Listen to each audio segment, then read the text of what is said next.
From punch cards to quantum computing, how computers have evolved through the generations. So first of all, understand, why do we need computers? Can we do these computations such as multiply 2, 4, 6, 7 with 1, 2, 3, 1? Yeah, we can. But how about the one where we are supposed to calculate 2, 4, 6, 7 minus n into 1, 2, 3, 1, where the n ranges between 1 to 500? We are the lazy humans who don't even prefer to do same thing over and over again. And that is why we developed a system that will do a repeated and boring task for us in an effective way. How will computers solve the purpose? How do we in software decides the computation capabilities? At highest level, computer can control your phone, traffic light, even your watch with specialized hardware. But at that lowest level, computer basically deals with electricity. This has two states, on or off, that's called beat.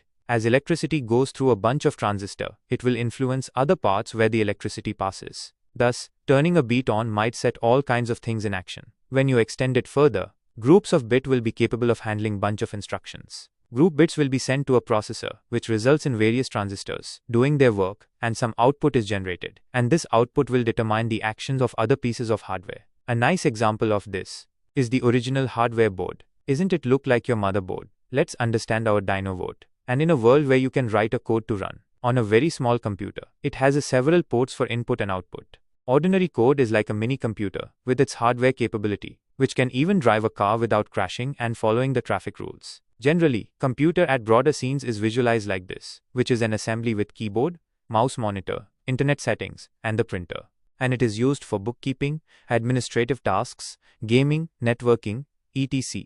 Now let's discuss about generations of computers. The first generation of computer are a machine that's come in the year 1946, still 1956, which was vacuum tubes. It was a very large machine based on vacuum tubes. There was a need of special room to house them with air conditioning.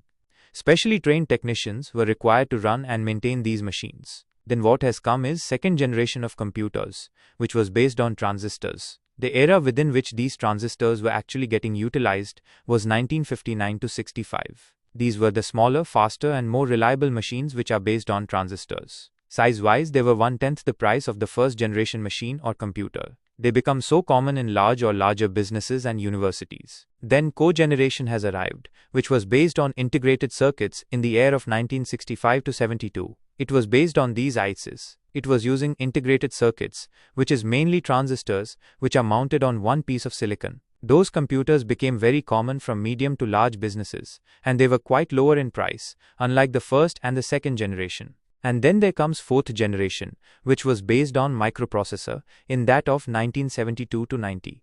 These machines were more than one ICs, which are put on silicon chips. They were capable of doing more than one function. It was very common in used at homes and businesses. And then there comes the modern era fifth generation computers, which was based on a concept called artificial intelligence, giving or utilizing the most powerful facet of advanced machinery. That's nothing but making them work as if like a human, using a concept called intelligence, which was machine intelligence, which people started relying on. These computers became smaller, faster, with larger memories and more storage space. They become an integral part of everyone's life. So in upcoming videos, we will know more about computer science technology and concept of computer science. If you want to give something in return for my free knowledge, then definitely like this video, and you must have subscribed to my channel, because I'm going to bring many important courses in the coming time, which will be free of cost, available on my YouTube channel and my blog. Now allow your friend. See you in the next video. Till then, thanks for watching. Good luck. Goodbye.